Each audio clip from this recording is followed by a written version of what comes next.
I'll take this spacious room.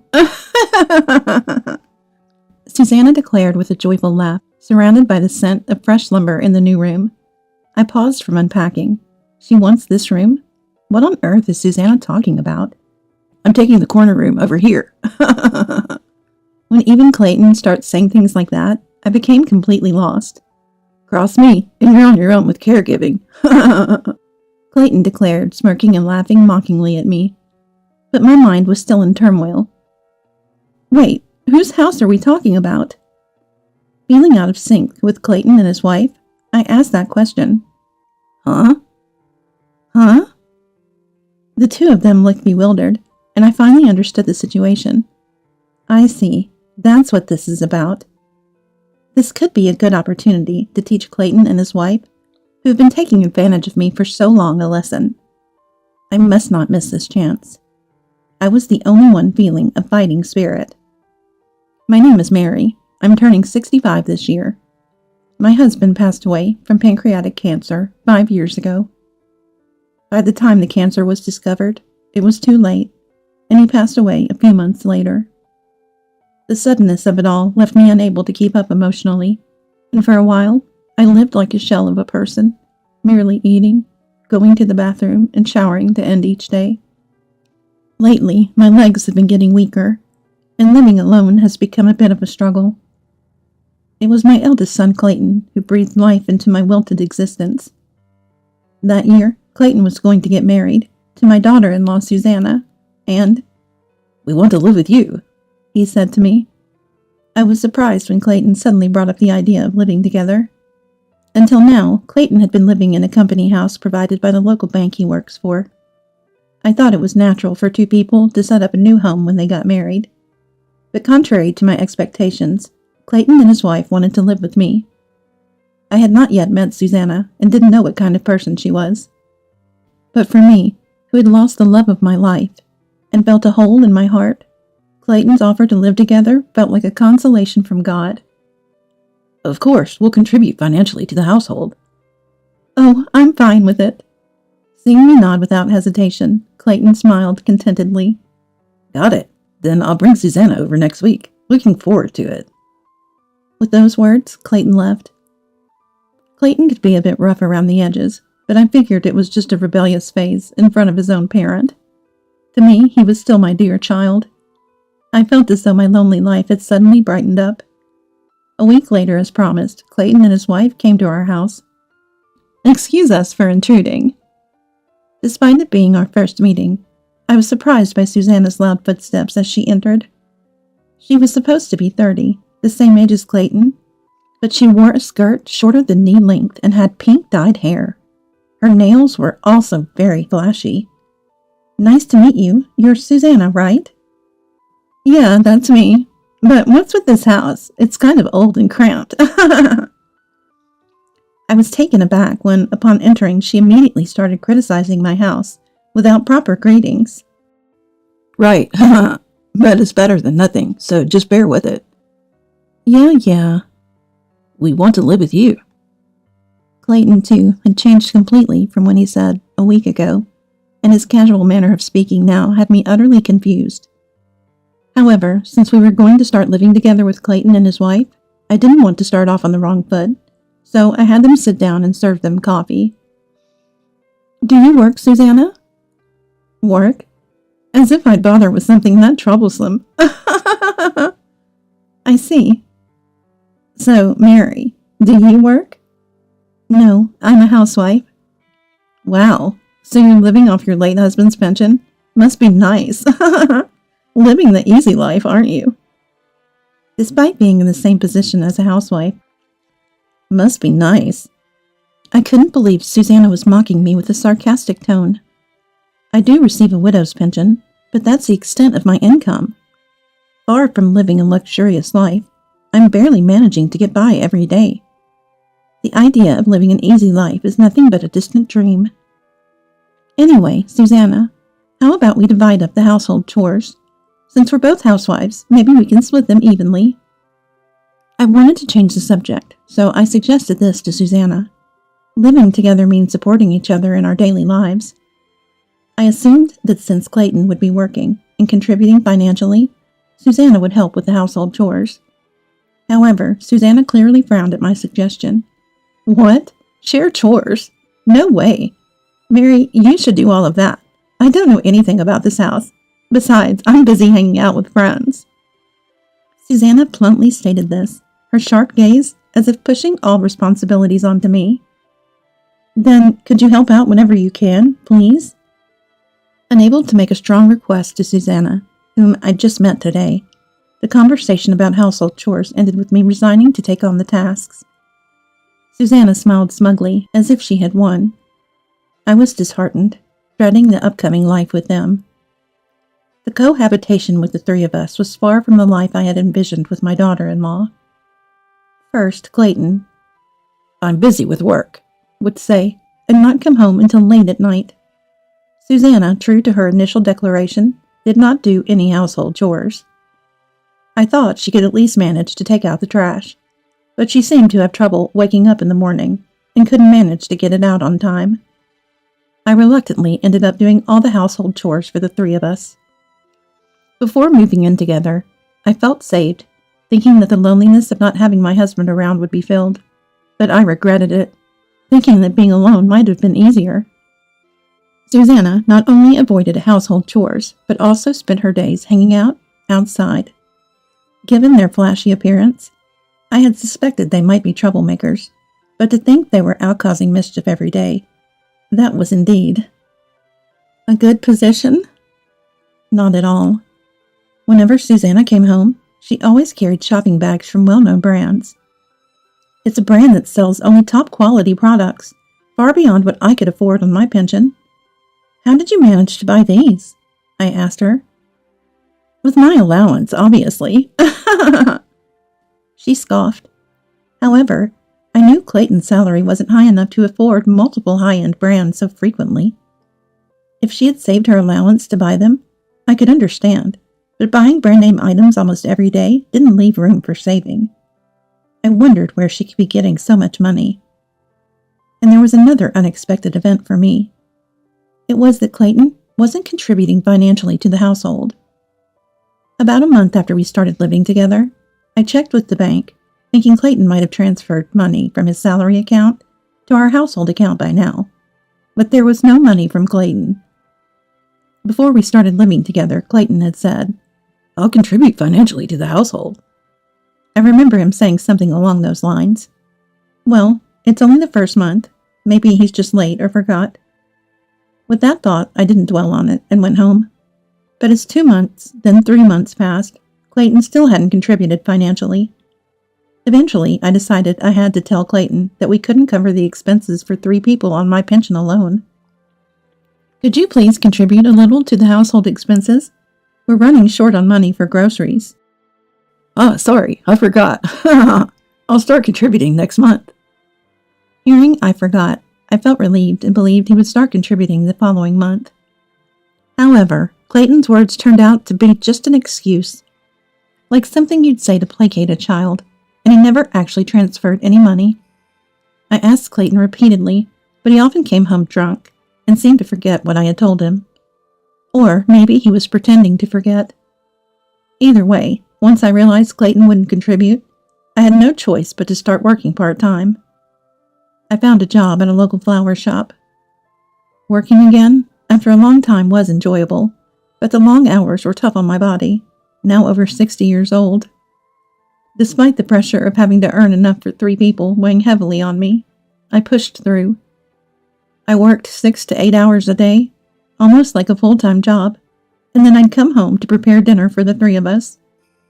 Susanna, as ever, showed no signs of helping out with the housework, even after I started working.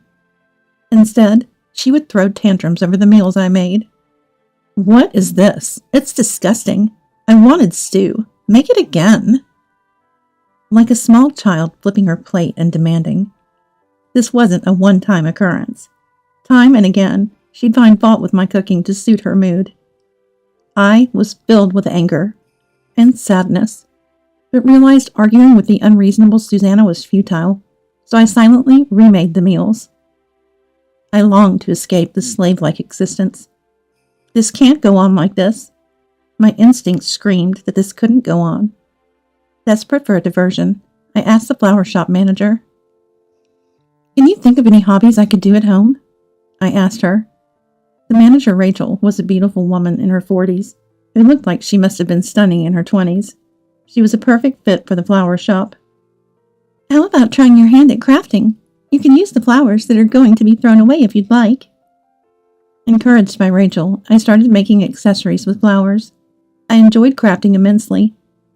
Being naturally dexterous, I quickly got the hang of it and made pieces that could stand up to those sold in stores. Rachel, knowledgeable as she was, even showed me a website where I could sell my handmade creations. I listed my accessories on the sales website as a mere hobby. But within a week, orders started rolling in, and I began earning an income from my crafts. Delighted by the joy of earning from my hobby, I devoted all my free time to making more accessories. Seeing my dedication, Susanna mocked. "Huh, what's this job? People actually buy this stuff?" But I paid her no mind, perhaps finding it uninteresting when I don't respond. "You know, Mary, you're like a useless old person, a burden on society." She resorted to making harassing comments, yet I chose not to react even to that. No matter what Susanna said, I was no longer afraid. After 5 years of making accessories, I turned 65. Recently, I bought a house nearby. I loved the old house I was living in because of the memories with my husband, but it was an old house and had started to show its age in many places. So I was satisfied with purchasing a new home. Just as I was contemplating living there with Clayton and his wife, Susanna peeked over my shoulder at the floor plan I was holding. "Wow, is this a new house? What, are we moving?" Susanna exclaimed with an excitement I had never heard from her before. I always found looking at floor plans enjoyable, but I never expected Susanna's mood to lift this much. Seeing her usually angry face light up. "Yes, that's right." "Wow, that's amazing. It's so spacious." Susanna was utterly engrossed in the floor plan, forgetting herself. It took me 5 years of living together to see this childlike side of her for the first time. The following days were busy with buying new furniture for the house and packing up for the move. Clayton and Susanna continued their usual routine, paying no mind to the bustling preparations. On the moving day, I had asked acquaintances to help with the large items, so I left the house with just a suitcase.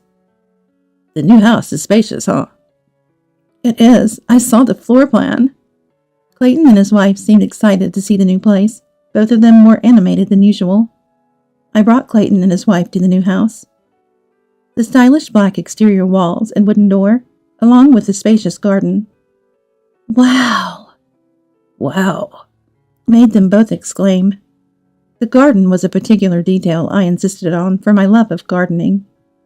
Entering the house, the expansive rooms filled me with satisfaction. Choosing a single-story home and having handrails installed was the right decision, considering my weak legs. "Incredible! It's so spacious and beautiful." "Better than I expected." As I explored the house with a sense of ownership, lighting up with excitement, I began to unpack. From this moment on, I began to feel a sense of discomfort. Eventually, after taking a look around the room, the two of them came back to where I was. "I'm taking this big room," Susanna exclaimed joyfully, in the new room filled with the scent of fresh lumber. I stopped what I was doing, puzzled. "She's taking this room? What on earth is Susanna talking about?" "I'm claiming the corner room." When even Clayton joined in, I became utterly confused. "Better not to argue, or no caregiving for you," Clayton declared, smirking and laughing mockingly at me. But my mind was still in turmoil. Wait, whose house are we talking about? Feeling out of sync with Clayton and his wife, I asked that question. "Huh?" Their bewildered expressions finally made me realize the situation. I see. That's what this is about. This could be a good opportunity to teach Clayton and his wife, who have been taking advantage of me for so long, a lesson. I must not miss this chance. I felt a surge of determination. This house? I bought it for myself. I explained to Clayton and his wife, standing frozen in front of me, why I bought the house. I talked about the old house's wear and tear, my desire to end our living arrangement, and how I thought it would be more comfortable for Clayton and Susanna to live on their own without me. Ending our living arrangement? What are you talking about? Exactly. We weren't told about this. I thought we were going to live here. The two were shocked by my sudden revelation. To me, it was inconceivable how Clayton and his wife could assume the cohabitation would continue indefinitely. I had never once said they would live in this new house with me. Had it been the case, I would have certainly discussed the layout with them. The fact that they assumed they could also live here without any discussions was astonishing. I'm sorry if this wasn't communicated clearly, but I thought if I told you the details, you might insist on coming along. And since I was only packing my things, I assumed you had realized that. I thought you were just coming to see my new place today. After all, Susanna, you hate everything I cook and the way I clean, right? I never imagined you'd want to continue living with me. I said this with heavy sarcasm. And Susanna was at a loss for words. But this doesn't make sense. How could you afford such a house? I've searched the house up and down and never found any money. Oh, crap. Clayton's face turned pale as he realized he had said too much. I knew Clayton had been taking money from the household funds. I kept silent, wondering when he would reflect on his actions. If he had shown any sign of remorse, I might have discussed the new house with him. But since Clayton not only failed to contribute financially, but also used the household money for himself, I felt no obligation to hold back. I earned the money myself. It started about 5 years ago when I began making accessories as a hobby, remember? Rachel from the flower shop suggested it. At first, I just sold a few things on a sales website, but then a well-known influencer featured my accessories on social media. Sales skyrocketed, and my income increased significantly. Yes, I was able to buy the house because of my success in selling accessories. Of course, accessory sales alone wouldn't have been enough to buy a house. I received offers from various apparel and accessory companies, participated in tie-up projects, and got my products advertised. The significant sum I could never have earned from part-time work alone was what I wanted to use for a new house, driven by the toxic cohabitation with Clayton and his wife. That's a lie. There's no way you can make money like that. Susanna was in denial, facing the reality. Susanna had hardly worked at all since she turned 35 this year. Despite that, she's been splurging on luxury brands and spending recklessly. It was no surprise she didn't understand how to earn money. I know about you, Susanna. You dropped out of school, had a falling out with your parents, and ran away from home, right? I heard it from your parents. You had nowhere to live and lied about your age to work in a bar, which is problematic itself, but I can sympathize. However, after quitting your job, you just hung out, got involved with bad company, and kept buying luxury items. And then, you even started shoplifting. What? Susanna was shocked that I would bring up her shoplifting. I began to suspect Susanna of shoplifting about a year after we started living together. I had thought it strange from the beginning that she was always adorned with luxury items. Given Clayton's salary, it was impossible for them to afford such luxury brands. My first suspicion was shoplifting. One afternoon when Susanna went out, I followed her discreetly and, as expected, caught her shoplifting. I could have confronted her on the spot, but knowing Susanna, she would have likely talked her way out of it. Instead, I captured evidence of her shoplifting on my phone, thinking I might go to the police if she didn't change her ways. I have evidence, look. I showed them the video, and Susanna's face stiffened further. With the evidence in front of her, she had nothing to say and just hung her head in defeat. And Clayton, stealing from the bank where you work is the lowest of the low. You must have been in debt, right? How do you know about that? Clayton started to tremble. To them, I must have seemed like a police officer confronting them with their crimes. Rachel's daughter, my flower shop manager, started working at your company this year, right in your department. She saw you pocketing money from customers. She's new and didn't want to accuse a senior without being sure, so she kept quiet.